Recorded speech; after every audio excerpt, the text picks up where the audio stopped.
예, 오늘 말씀 우리 함께 보도록 하겠습니다. 우리 고린도후서 12장 1절부터 10절까지 말씀입니다. 고린도후서 1장부터 10절까지 말씀 제가 함께 먼저 읽어드리도록 하겠습니다. 고린도후서 12장 1절 무익하나마 내가 부득불 자랑하노니 주의 환상과 계시를 말하리라. 내가 그리스도 안에 있는 한 사람은 아노니 그는 14년 전에 셋째 하늘에 이끌려 간 자라. 그가 몸 안에 있거니와 몸 밖에 있었는지 나는 모르거니와 하나님은 아시는지라. 내가 이런 사람을 아노니 그가 몸 안에 있었는지 몸 밖에 있었는지 나는 모르거니와 하나님은 아시느니라. 그가 낙원으로 이끌려 가서 말로 표현할 수 없는 말을 들었으니 사람이 가히 이르지 못할 말이로다. 내가 이런 사람을 위하여 자랑하겠으나 나를 위하여는 약한 것들 외에 자랑하지 아니하리라. 내가 만일 자랑하고자 하여도 어리석은 자가 되지 아니할 것은 내가 참말을 함이라. 그러나 누가 나를 보는 바와 내게 듣는 바에 지나치게 생각할까 두려워하여 그만두노라. 여러 계시를 받은 것이 지극히 크므로 너무 자만하지 않게 하시려고 내 육체의 가시 곧 사탄의 사자를 주셨으니 이는 나를 쳐서 너무 자만하지 않게 하려 하심이라. 이것이 내게서 떠나가게 하기 위하여 내가 3번 주께 간구하였더니 나에게 이르시기를 내 은혜가 내게 족하도다. 이는 내 능력이 약한 데서 온전하여 짐이라 하신지라. 그러므로 도리어 크게 기뻐함으로 나의 여러 약한 것들에 대하여 자랑하리니 이는 그리스도의 능력이 내게 머물게 하려 함이라. 그러므로 내가 그리스도를 위하여 약한 것들과 능력과 궁핍과 박해와 권고를 기뻐하노니 이는 내가 약한 그때에 강함이라. 아멘.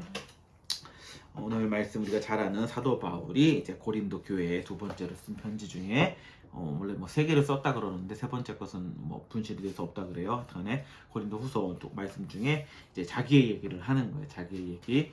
우리가 1장을 봤지만 무익하다. 그러니까 지금 이 얘기가 솔직히 아무런 이득이 되지 않고 아무런 뭐 어떤 좋은 것이 아니나마 그나마 내가 하는 것은 한다라고 하면서 자기의 어떤 그런 자기가 경험했던 환상에 대한 경험들을 얘기를 합니다.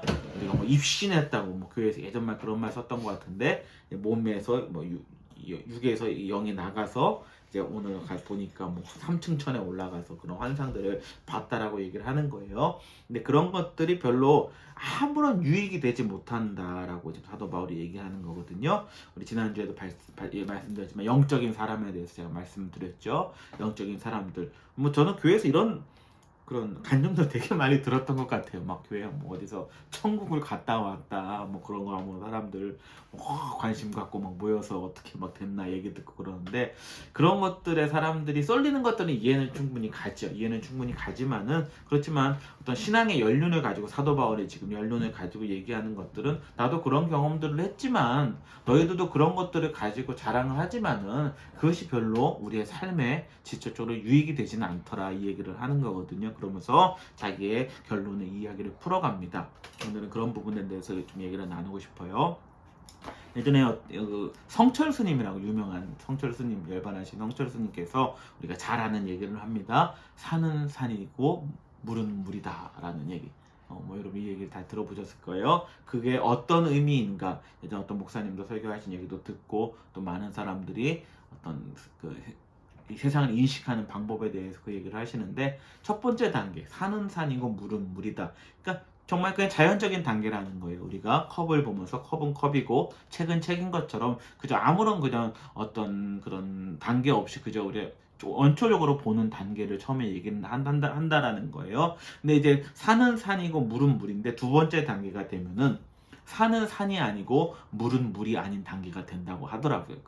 이제 그런 이제 그 유명한 그 뭐라고 해야 되나 불교의 그 법설에 보면 그런 얘기가 나오는 걸 성철 스님이 하신 건데 그게 뭐냐면 이제는 하나님의 어떤 그런 부처의 도를 깨닫는 거죠. 어떤 그런 것들이 깨달았을 때 어떤 열반의 경지라든가 어떤 그런 황홀의 경지에 오르게 되면 모든 것이 이제는 부질없어 보이고 어떤 것이 다 하나가 돼서 어떤 기독교식으로 얘기하면 하나님을 그냥 믿고 따르는 것이 너무 기뻐서 내 삶에 어떤 어려움들이 있으나 뭐 그런 것들을 다 잊고 그냥 무조건 즐거워하는 상태 이 상태가 온다라는 거예요. 그것이 두 번째 단계라고 얘기를 합니다. 그런데 거기서 끝나는 것이 아니라 이제 한 단계 더 나아가야 된다라는 게, 그게 뭐냐면 바로 다시 산은 산이고 물은 물인 단계로 돌아온다라는 거예요.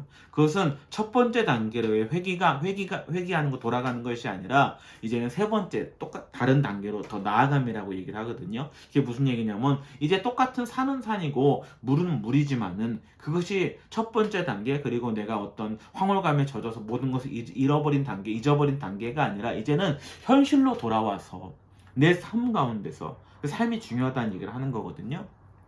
삶 가운데서 산은 산으로 보고 물은 물로 보면서, 이제 거기서 얘기하는 것은 그 가운데서도 부처의 깨달음을 깨달을 수 있어야 한다라는 단계로 얘기를 하시면서 성철 스님이 마지막 그 세 번째 단계로 산은 산이고 물은 물이다라는 말씀을 하신 거거든요.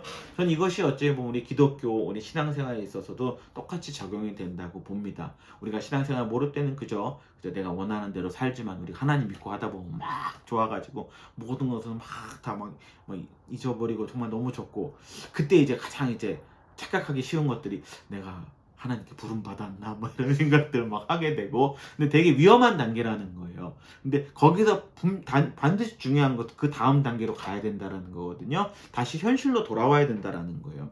현실로 돌아와서 내 삶 속에서 하나님이 나에게 무엇을 원하시고 구체적으로 내게 어떤 삶을 요구하시는지를 알고 그 삶을 살아가는 것이 중요하다라고 얘기를 하는 거거든요.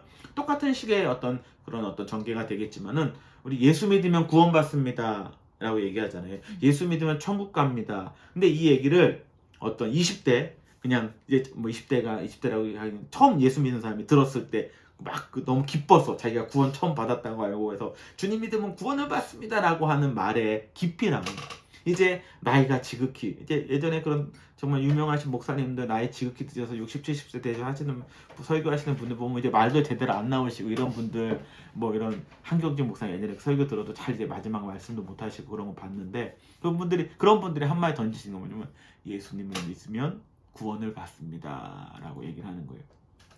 목소리의 파워는, 이 사람이 다 소리 지르면서 주님 믿어야 구원받습니다 라고 목소리의 파워는 있을지언정 모르지만, 그리고 이 나이 드신 목사님의 예수 믿으면 구원받습니다 라는 한마디에 그런 힘이 없을지 모르지만 그 울림은 우리에게 틀리다라는 거예요. 여기서 너무 가볍죠. 크고 좀 가볍고, 하지만 연륜을 통해서, 인생의 연륜을 통해서 그 결론적으로 나온 한마디, 정말 예수를 믿으면 구원을 받는구나라고, 그것이 깨달아졌을 때 우리에게 들리는 건 틀리다라는 거거든요. 그러면 이 연륜이 가기까지 그 가운데 얼마나 많은 단계가 있었냐라는 거예요.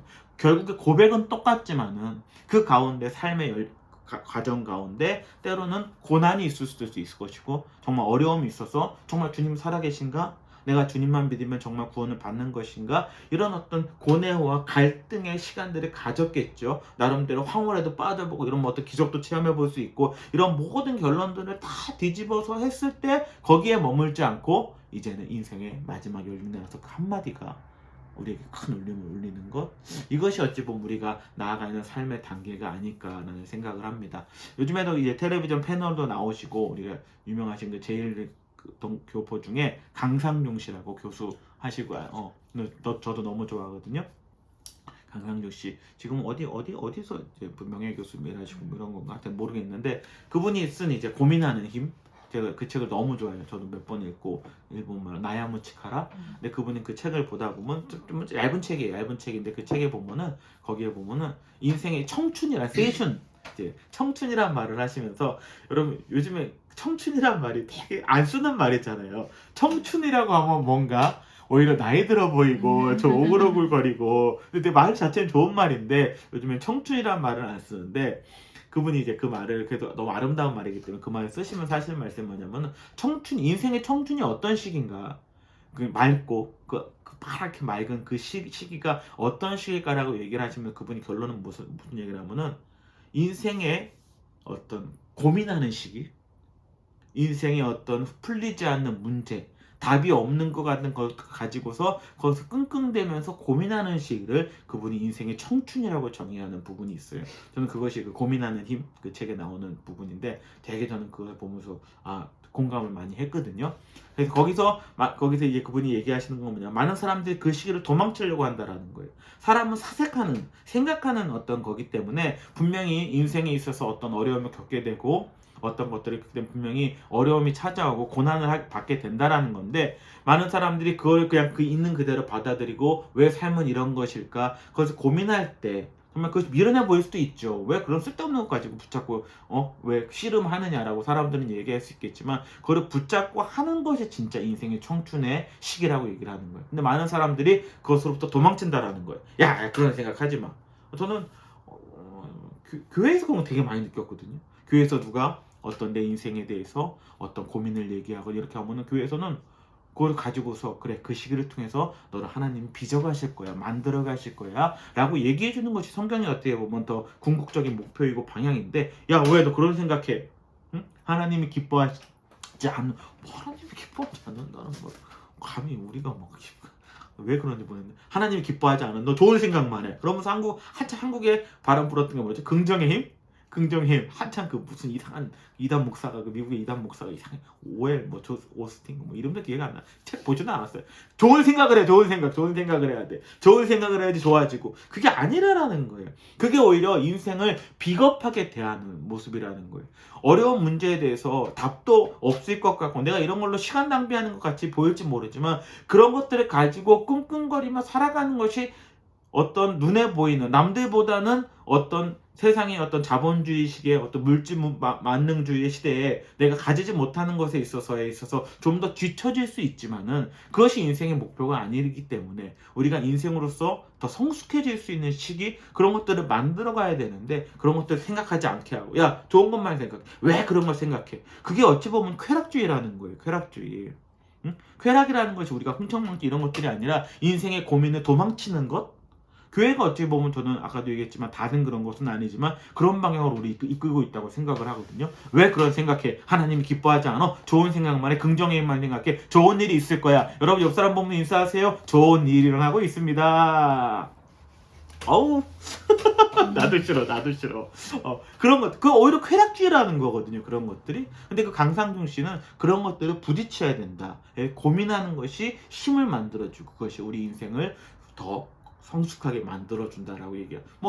제일 동포시니까 어려서부터 그런 고민들이 많았겠죠. 우리가 알지 못하는, 우리도 이 지역에 그런 분들 많으시겠지만은, 솔직히 도망치는 분들 많이 있잖아요. 왜 내가 그런 태어나서 난 잘 될 거야 라고 자기 현실로부터 도피하려고 하는 사람도 많이 있지만은, 이분은 그것을 나름대로 받아들이고 어떻게 그 가운데서 그러다 보니까 많은 사람들에게 그런 영감을 주는 것, 그런 위치에 서지 않으셨나라는 생각을 하게 됩니다. 그러니까 오늘 얘기도 그런 얘기거든요.